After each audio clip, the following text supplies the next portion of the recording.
విశ్వాసులుగా మనకు శోధనలు వస్తాయా? వస్తే శోధనలకు లొంగిపోకుండా ఉండడం సాధ్యమేనా? శోధనలకు లొంగిపోతే ఏమవుతుంది? దేవుడు శోధిస్తున్నాడు అని అంటే నిజంగా శోధిస్తున్నాడా లేక పరీక్షిస్తున్నాడా? ఈ ప్రశ్నలకు సమాధానం తెలుసుకుందాం.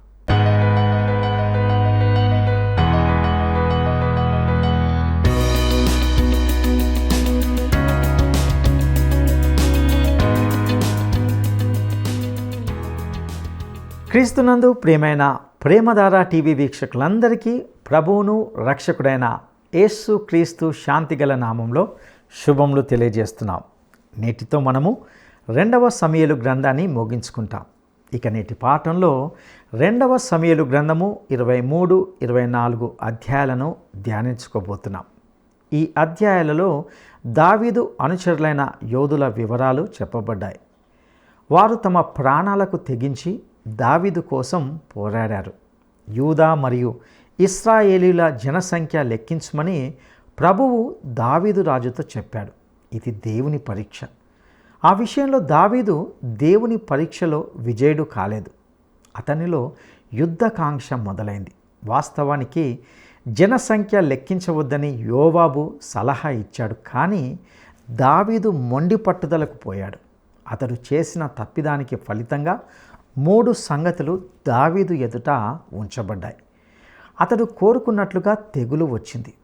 ఇక దాని పర్యవసానంగా జరిగిన విషయాలను నేటి పాఠంలో మనము శ్రద్ధగా తెలుసుకుందామా? శ్రోతలు, మీ బైబిళ్ళు తెరవండి. 2 సమూయేలు 23వ అధ్యాయం 6వ వచనం నుండి ఈరోజు మనం పాఠం చెప్పుకుంటాము. శ్రద్ధగా వినండి. ఒకడు ముండ్లు చేత పట్టుకోవడానికి భయపడినట్లు దుర్మార్గులు విసర్జించబడతారు. దేవుడు వారిని కఠినంగా శిక్షిస్తాడు. ముండ్ల కంపలు కాలిపోతాయి. అదే వాటికి తగిన శిక్ష. 30 మంది యోధుల పేర్లు ఇక్కడ పేర్కొనబడ్డాయి. ఫిలిష్తీయులతో యుద్ధం చేసి గెలిచిన యోధులు వీరు. బెత్లెహేములోని బావి సంఘటన వర్ణించబడింది. దావీదుతో ఉన్నవారు సాహస వీరులు. దావీదుకు దాహమైనప్పుడు 3 యోధులు శత్రువశంలో ఉన్న ఆ బావి నుండి నీరు తెచ్చి దావీదుకిచ్చారు. అలాంటి యోధులు దావీదుకున్నారు. వారికి స్వార్థాపేక్ష లేదు. వారి త్యాగశీలం ప్రశంసనీయమైంది. యోహాను సువార్త 15వ అధ్యాయం 13వ వచనం, తన స్నేహితుని కొరకు ప్రాణం పెట్టేవానికంటే ఎక్కువైన ప్రేమ గలవాడు ఎవడు? దావీదు అనుచరులు ప్రాణాలకు సైతం తెగిస్తారు. మనము కూడా యేసుక్రీస్తు పట్ల అలాంటి ప్రభుభక్తిని కనపరచాలి. సాహసించి వారు తెచ్చిన నీరు తాగడానికి దావీదుకు మనస్కరించలేదు. అది తన సైనికుల రక్తంలాగా కనిపించింది. ఆ నీళ్లు అలాగే పారబోశాడు. దావీదు శపథానికి అతని అనుచరులు ఎంతో ముగ్ధులైపోయారు. ఈ అధ్యాయంలో 18 నుండి 27వ వచనం వరకు వృత్తాంతం ఎంతో ఆసక్తిదాయకమైంది. బెనాయా గొప్ప వీరుడు, వీరోచిత కార్యాలు చేశాడు. అబీషై, ఆషాహేలు గొప్ప యోధులు. ఈ రోజున మనం ఆధ్యాత్మిక యుద్ధంలో శత్రువుతో పోరాడుతున్నాము. మన ప్రభువుకు విశ్వాస యోధులు కావాలి. యూదా 3వ వచనం, పరిశుద్ధులకు ఒక్కసారే అప్పగించబడిన బోధ నిమిత్తము మనము పోరాడాలి. 1 పేతురు 5వ అధ్యాయం 8వ వచనం, మన విరోధి అయిన అపవాది గర్జించే సింహము వలె ఎవరిని మింగేదా అని వెతుకుతూ తిరుగుతున్నాడు. బెనాయాలాగా మనము మంచు కురిసే చోట బావిలో ఉన్న సింహాన్ని జయించాలి. పౌలన్నాడు, ఈ పోరాటంలో నా ప్రాణాన్ని నాకెంతమాత్రమూ ప్రియమైనదిగా ఎంచుకోవటం లేదు. బెనాయా వాడిన ఆయుధం ఒక చేతి కర్ర మాత్రమే. మనము ఆత్మ సంబంధమైన ఆయుధాలు వాడి సైతానును జయించగలం. దావీదు అంతకుముందు ఒడిసెల రాతితో గొల్యాతును సంహరించలేదా? ప్రకటన గ్రంథం 2వ అధ్యాయం 26వ వచనం, నేను నా తండ్రి వలన అధికారము పొందినట్లు జయిస్తూ అంతము వరకు నా క్రియలు జాగ్రత్తగా చేసేవానికి జనుల మీద అధికారమిస్తాను అన్నాడు ప్రభువు. 1 యోహాను 4:4 నాలో ఉన్నవాడు లోకములో ఉన్నవాని కంటే గొప్పవాడు, గనుక మనము జయిస్తాము. 24 నుండి 30 వరకు యోధుల పేర్లు వరుసగా చెప్పబడ్డాయి. 37 పేర్లు రాయబడడం విశేషం. ఈ పేర్లు వినడానికి ఎంతో బాగున్నాయి. ఉట్టి పేర్లే గదా అని నిర్లక్ష్యం చేయకండి. వాటిని జాగ్రత్తగా ఉచ్చరించండి. కొత్త పేర్లు పిల్లలకు పెట్టుకోండి. నోరు తిరగదని ఈ పేర్ల జాబితాను నిర్లక్ష్యం చేయకండి. షమ్మా, హేలెస్సు, ఈరా, బెనాయా, యోనాతాను మొదలైన పేర్లు ఎంతో బాగున్నాయి. దావీదు తన దగ్గర ఉన్న యోధులను ఎంతో ప్రోత్సహించాడు. హెబ్రీ పత్రిక 11వ అధ్యాయంలో విశ్వాస వీరుల పేర్లు రాయబడి ఉన్నాయి. బైబిలులోని విశ్వాసులు వీరులు, నిస్వార్థపరులు. యాకోబు దేవునితో పోరాడి గెలిచాడు. దావీదు ధైర్యము గల యోధుడు. అలాగే ప్రభు అయిన యేసుక్రీస్తు మన నాయకుడు. ఎఫెసీ పత్రిక 6వ అధ్యాయం 10వ వచనం, ప్రభువు యొక్క మహాశక్తిని బట్టి ఆయన యందు బలవంతులై ఉండండి. క్రైస్తవ నాయకులకు నైతిక ఆధ్యాత్మిక బలం తప్పనిసరిగా ఉండాలి. 2 తిమోతి 2వ అధ్యాయం 26వ వచనం, సైతాను తన ఇష్టము చొప్పున కొందరిని చెరపట్టాడు. అతని ఉరిలో పడి కొందరు సైతానుకు బందీలైపోతున్నారు. సాధారణ క్రైస్తవులు కూడా ఆత్మ ప్రేరితులై అసాధారణ కార్యాలు చేస్తున్నారు. దావీదు దగ్గర ఉన్న ఉత్తమ సైనికులు శత్రువులను హతమార్చారు. గాని యేసుక్రీస్తు సైనికులు ఆత్మల రక్షణకై తమ జీవితాలను ఆహుతి చేశారు. ఎందరో దైవ సేవకులు ఆటవిక ప్రజల మధ్య సేవ చేస్తూ హతసాక్షులైన వారున్నారు. దావీదుతో ఉన్న 30 మందిలో ఊరియా పేరు కూడా ఉంది. ఇతని పేరు చెప్పగానే మనకు బత్షెబా జ్ఞాపకం వస్తుంది. యుద్ధ సమయంలో రాజు సెలవిచ్చినా భార్య వద్దకు పోకుండా అంకిత భావంతో సేవ చేసిన విశ్వాస వీరుడు ఊరియా. విశ్వసనీయుడు. సోదరుడా, సోదరి, నీవు యేసుక్రీస్తు యొక్క ఆధ్యాత్మిక సైన్యంలో ఉన్నావా? నమ్మకంగా పోరాడుతున్నావా? సరే, ఇప్పుడు 2 సమూయేలు 24వ అధ్యాయానికి రండి. దీనితో ఈ గ్రంథం ముగింపుకు వస్తుంది. దేవుడు దావీదుకు ఆజ్ఞ ఇస్తూ అన్నాడు, నీవు ఇశ్రాయేలు వారిని, యూదా వారిని లెక్కించు. దేవుడు కోపంతో ఈ మాట అన్నాడు. శోధనలు వస్తాయి గాని శోధనలకు లొంగిపోకూడదు, అది పాపమవుతుంది.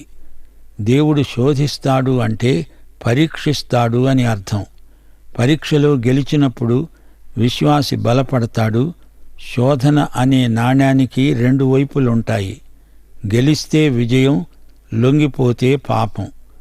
ఈ అధ్యాయం మొదలయ్యే కాలానికి అబ్షాలోము తిరుగుబాటు జరిగి 12 సంవత్సరాలైంది. జనసంఖ్య లెక్కించడం మంచిదే, అందులో తప్పేమీ లేదుగాని జనసంఖ్య మీద ఆధారపడకూడదు, దేవునిపై ఆధారపడాలి. మనది సంఖ్యాబలం కాదు, దైవబలం, కృపాబలం, విశ్వాసబలం. ఆ విషయంలో దావీదు శోధనకు లొంగాడు. దావీదులో యుద్ధకాంక్ష తలెత్తింది.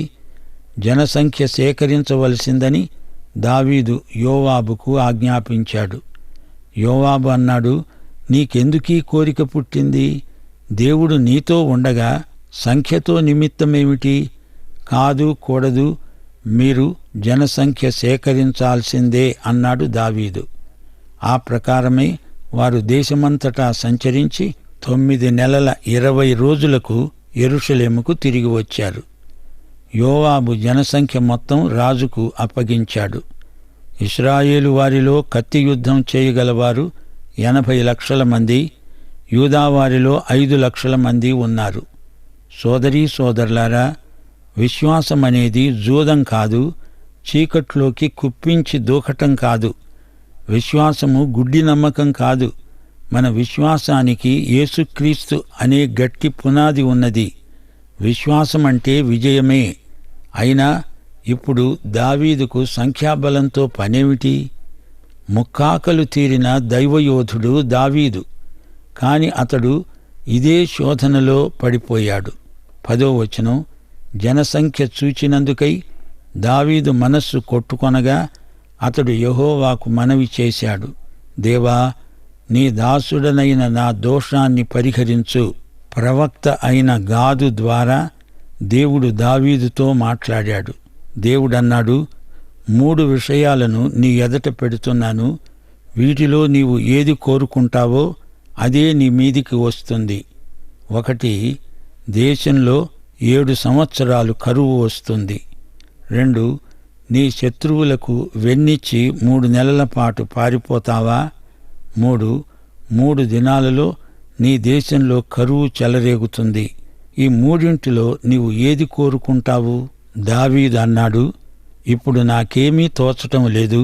గొప్ప చిక్కులో ఉన్నాను. మనుష్యుల చేతిలో పడకుండా దేవుని చేతిలో పడుదునుగాక.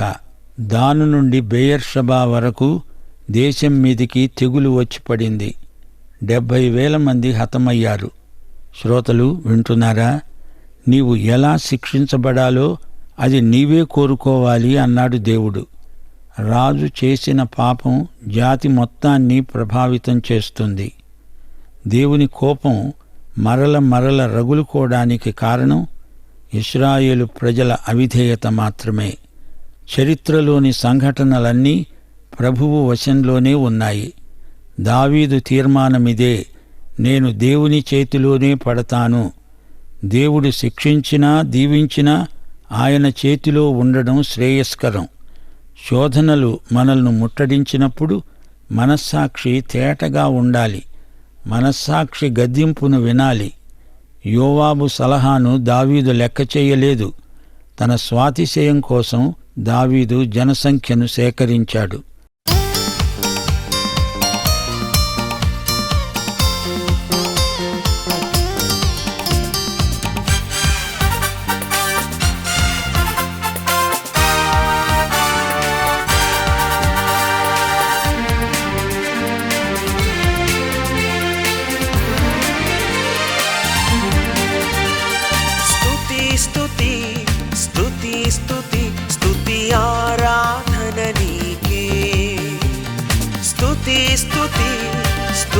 స్తుతి ప్రతిభా సంపన్నుడా.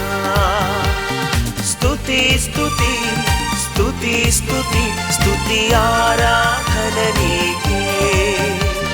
స్తుతి స్తుతి స్తుతి స్తుతి ప్రతిభా సంపన్నుడా. యుగ యుగములలోనున్న దేవా, తరతరములలోనున్న ప్రభువా, యుగ యుగములలోనున్న దేవా, తరతరములలోనున్న ప్రభువా. స్తుతి స్తుతి స్తుతి స్తుతి స్తుతి ఆరాధన నీకే. స్తుతి స్తుతి స్తుతి స్తుతి ప్రతిభా సంపన్నుడా.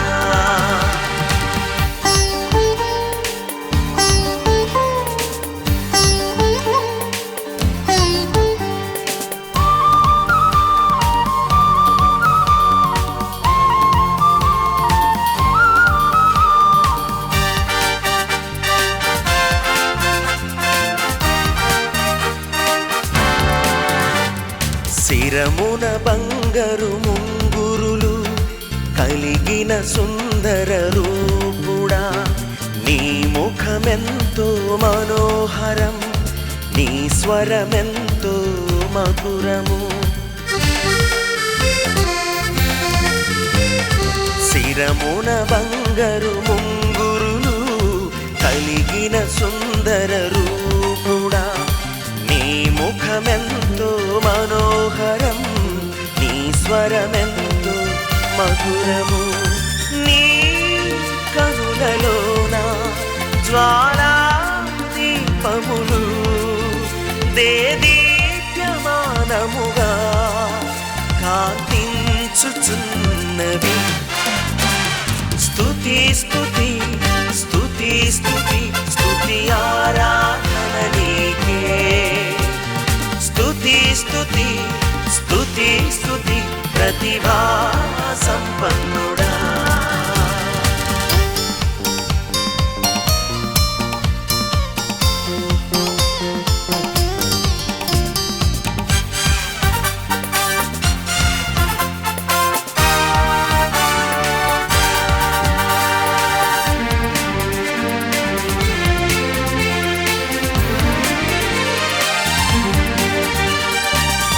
పలుకులలో జీవము పొంగి పొరలును నా దేవా, నీ చూపులలో కనికరము కనిపించును నా యేసు ప్రభు.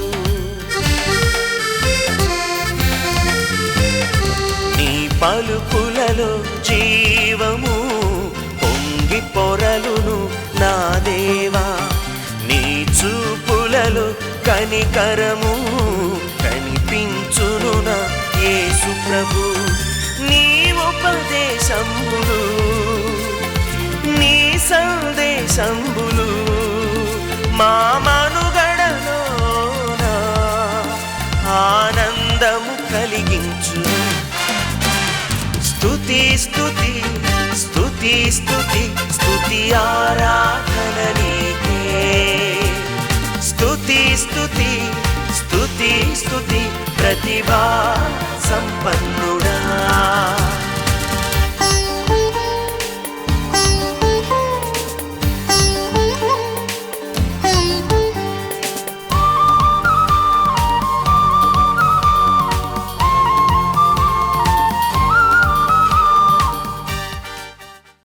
పదిహేడో వచనం, యెహోవా దూత అరౌనా యొక్క కళ్ళము దగ్గర ఉండగా దావీదు ప్రార్థించాడు, నా పాపానికి నన్ను నా తండ్రి ఇంటి వారిని క్షమించు, రక్షించు.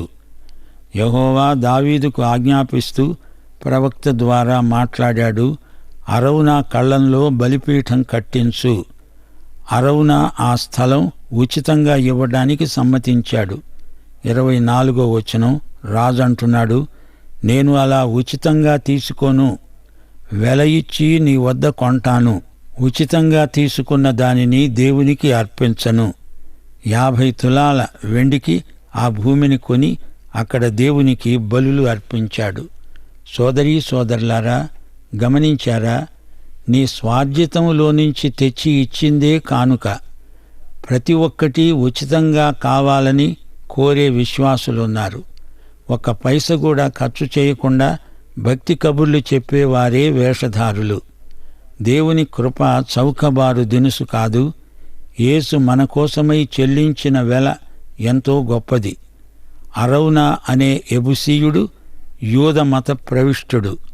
అరౌనా కళ్ళం మోరియా కొండ మీద ఉన్నది. అరౌనా దాతృత్వం ఎంతైనా ప్రశంసించదగింది. అరౌనా సత్యదేవారాధికుడు. ఆరాధన ప్రేమను వెల్లడి చేసే ప్రక్రియ. దేవుని కోసం ఎంతైనా త్యాగం చేయగలము. మనకున్నది మాత్రమే కాదు, మనమేమై ఉన్నామో అదంతా ప్రభువుకు సజీవయాగంగా సమర్పించబడాలి.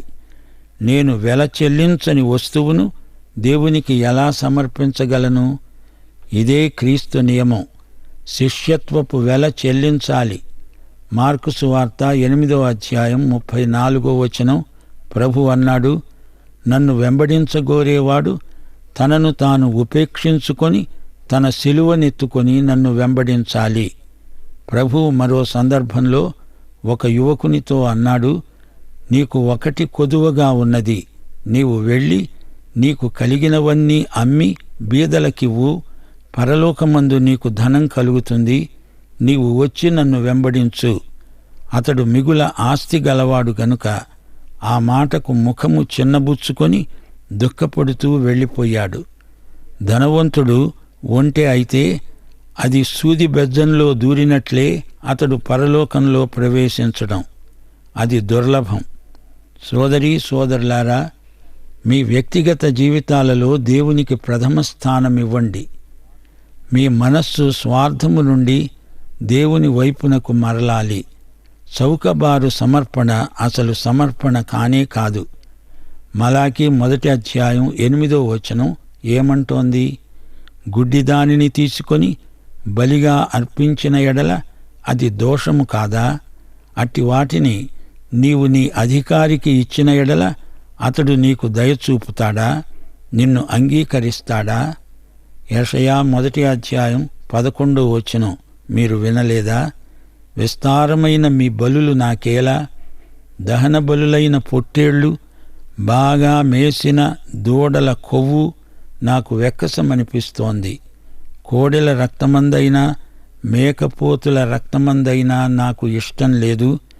ఇంతకు ఆయనకు ఇష్టమైంది ఏది? కీర్తనలు 51, 16, 17 వచనాలు. నీవు బలిని కోరేవాడవు కావు, కోరిన ఎడల అర్పిస్తాను. దహన బలి నీకు ఇష్టమైనది కాదు, విరిగిన మనస్సే దేవునికి ఇష్టమైన బలులు. దేవా, విరిగి నలిగిన హృదయము నీవు అలక్ష్యము చేయవు. ప్రియ శ్రోతలు, యేసుక్రీస్తును ఒక్కసారి చూడండి. ఎఫెసీ పత్రిక 5వ అధ్యాయం 2వ వచనంలో ఆయన మనకేమిచ్చాడో చెప్పబడింది. క్రీస్తు మనలను ప్రేమించి పరిమళ వాసనగా ఉండడానికి మన కోసమై తనను తాను దేవునికి అర్పణముగా బలిగా అప్పగించుకున్నాడు. ఈ సందర్భంలో ఒక పిసినారి క్రైస్తవుని సంగతి మీకు చెప్పాలి. అతడు చనిపోబోతున్నాడు. అతనికి తప్పిపోయిన ఒక ఎద్దు జ్ఞాపకం వచ్చింది. అది ఇంకా దొరకలేదు. ప్రార్థన చేస్తూ అతడు అన్నాడట, దేవా, ఆ ఎద్దు దొరికితే దాన్ని నా పిల్లలకిస్తాను. ఒకవేళ అది దొరక్కపోతే నీవు తీసుకో, అదే నేను నీకిచ్చే అర్పణ. సోదరీ సోదరులారా, ఇదెక్కడి దాతృత్వం? దేవుని బిడ్డలు దాతృత్వపు కృపలో ఎదగాలి. దాతృత్వం దైవలక్షణం. అది నూతన జన్మ ద్వారా దేవుని బిడ్డలకు సంక్రమిస్తుంది. దాతృత్వంలో దావీదు మనకు మంచి మాదిరి. ఈ గ్రంథంలో మనమెన్నో పాఠాలు నేర్చుకున్నాము. దేవుని ఆత్మ వల్ల జీవించేవారే భక్తులు. దేవుని భయం భక్తికి ఆధారం. దేవుని పర్యవేక్షణలో ఎడతెగని దైవ చైతన్యంలో జీవించడమే భక్తి. 2 సమూయేలు 14వ అధ్యాయం 14వ వచనం, మనమందరము చనిపోతాము గదా, ఒలికిన మీదట మరల ఎత్తలేని నీటి వలె ఉన్నాము. 9వ అధ్యాయం 1వ వచనంలో దావీదన్నాడు, యోనాతానును బట్టి నేను ఉపకారము చేయడానికి సౌలు కుటుంబంలో ఎవరైనా ఉన్నారా? మనం ఉపకారానికి అవకాశాలు వెతకాలి, వాగ్దానాలు నిలవబెట్టుకోవాలి, అపకారికి ఉపకారం చెయ్యాలి. 11వ అధ్యాయం 1-2 వచనాలలో ఏం జరిగిందో జ్ఞాపకం చేసుకోండి. దేవుడు ఉండమన్న చోట ఉండక దావీదు శోధనలో పడిపోయాడు. అసలతడు యెరూషలేములో కాదు, యుద్ధరంగంలో ఉండాల్సింది. అతని అలసత్వం బెత్షెబాతో పాపానికి నడిపించింది. దేవుణ్ణి స్తుతించాలి. ఇది ఆరాధన. దావీదు ఆరాధన ప్రియుడు. ఉజ్జా ఆరాధనాత్మ లేనివాడు. మీకాలు ఆరాధనా స్తుతి మొదలైన అనుభవాలకు ఎంతో దూరస్తురాలు. విమర్శలు మటుకు చేస్తుంది. 22, 23 అధ్యాయాలలో దావీదు ఆరాధన భావాలు ఎంతో భక్తిరసభరితమైనవి. 6వ అధ్యాయం 14వ వచనంలో దావీదు యెహోవా సన్నిధిలో నాట్యం చేశాడు. ఇది భక్తి పారవస్యం. ఆరాధన వ్యక్తీకరణ ఎలాంటిదైనా విమర్శించకూడదు, ప్రశంసించాలి. పాపాన్ని ఒప్పుకోవాలి, పశ్చాత్తాపపడాలి. పాపం చెయ్యకూడదు. అధాటున పాపం చేయడం జరిగితే విరిగి నలిగిన హృదయంతో పాపాన్ని ఒప్పుకోవాలి. ఆ పాపాన్ని విసర్జించాలి. వెంటనే జాగు చేయకుండా పాపాన్ని ఒప్పుకోవాలి. దాని నుండి జీవితాంతం వరకు తప్పుకోవాలి. పాపాన్ని దేవుడెంత అసహ్యించుకుంటాడో నీవు అంతగా అసహ్యించుకోవాలి. 24వ అధ్యాయం 24వ వచనంలో దావీదు నుండి మనం ఉత్తమ దాతృత్వ పాఠం నేర్చుకున్నాము. నైతిక పవిత్రత, వినయ విధేయతలు దావీదులోని విశేష ఆకర్షణలు. ప్రియ శ్రోతలు, ఈ గ్రంథంలో నాయకులకు ఎన్నో పాఠాలు లభిస్తాయి. ఆధ్యాత్మిక నాయకత్వం గొప్ప ధర్మకర్తృత్వం.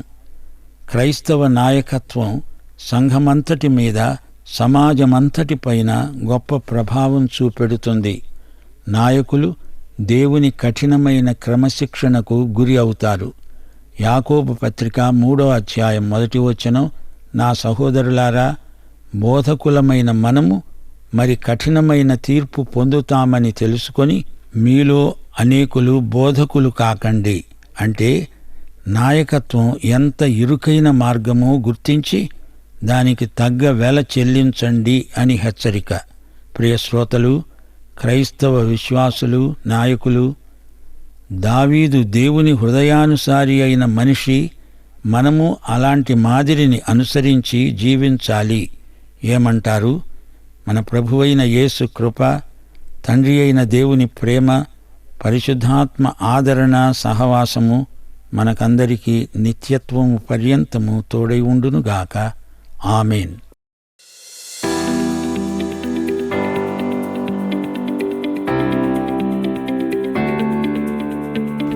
దావీదు నొద్ద ఉన్న సాహస వీరులలో ఒకడైన బెనాయా వాడిన ఆయుధం ఏమిటి? దావీదు నొద్ద ఉన్న సాహస వీరులలో ఒకడైన బెనాయా వాడిన ఆయుధం ఏమిటి? 1 వడిసెల, 2 చేతికర్ర, 3 మునుకోల. ఈ ప్రశ్నకు సరైన జవాబును ఈ వాట్సాప్ నంబర్కు పంపండి. మా వాట్సాప్ నంబర్ 9399952570. ప్రియులరా, నేటి పాఠంలో 2వ సమూయేలు గ్రంథము 23, 24 అధ్యాయాలను ధ్యానించుకున్నాం. ఈ అధ్యాయాలలో ఎంతోమంది యోధుల పేర్లను విన్నాం. వీరు భౌతికంగా మంచి పోరాటాన్ని పోరాడారు. మనము నేడు ఆధ్యాత్మిక యుద్ధంలో శత్రువుతో పోరాడుచున్నాం. మన ప్రభువుకు విశ్వాస వీరులు కావాలి. ఇందులో పేర్కొనబడిన వీరులు శరీర సంబంధమైన ఆయుధాలను వాడితే, విశ్వాసులుగా మనము ఆత్మ సంబంధమైన ఆయుధాలను వాడి సైతానును ఓడించాలి. మనలో ఉన్నవాడు లోకంలో ఉన్నవాని కంటే గొప్పవాడు గనుక మనము వానిని జయించి ఉన్నామని గుర్తించాలి. మన శత్రువైన సైతానుతో పోరాడాలని అనుకుంటే మనము తప్పనిసరిగా ఆధ్యాత్మిక సర్వాంగ కవచాన్ని ధరించాలి. దావీదు దగ్గరనున్న ఉత్తమ సైనికులు శత్రువులను హతమార్చితే, యేసుక్రీస్తు సైనికులు మాత్రము ఆత్మల రక్షణకై తమ జీవితాలనే ఆహుతి చేస్తారు. ఎందరో దైవ సేవకులు హతసాక్షులైన వారు ఉన్నారు. ప్రియ సహోదరుడా, సహోదరి, నీవు యేసుక్రీస్తు యొక్క ఆధ్యాత్మిక సైన్యంలో ఉన్నావా? విశ్వాసులుగా మనకు శోధనలు వస్తాయి, కానీ మనము శోధనలకు లొంగిపోకూడదు. లొంగిపోతే అది పాపం అవుతుంది. దేవుడు శోధిస్తున్నాడు అంటే పరీక్షిస్తున్నాడు అని అర్థం. దావీదు జనసంఖ్య మీద ఆధారపడి దేవుని దృష్టిలో పాపం చేశాడు. జనసంఖ్య, జనబలం కంటే దేవుని మీద, దేవుని కృప మీద ఆధారపడాలి. దావీదు తాను చేసిన పాపాన్ని బట్టి నేను దేవుని చేతిలోనే పడతాను అని తీర్మానం చేసుకున్నాడు. దేవుడు శిక్షించినా, దీవించినా ఆయన చేతిలోనే ఉండడం గొప్ప శ్రేయస్కరం. ఇక దావీదు తన ప్రేమను ఆరాధనకు బలిపీఠం రూపంలో తెలియజేశాడు. ఆరాధన ప్రేమను వ్యక్తం చేసే ఒక ప్రక్రియ. మనకున్నదంతా ప్రభువు కోసం సజీవ యాగంగా సమర్పించాలి.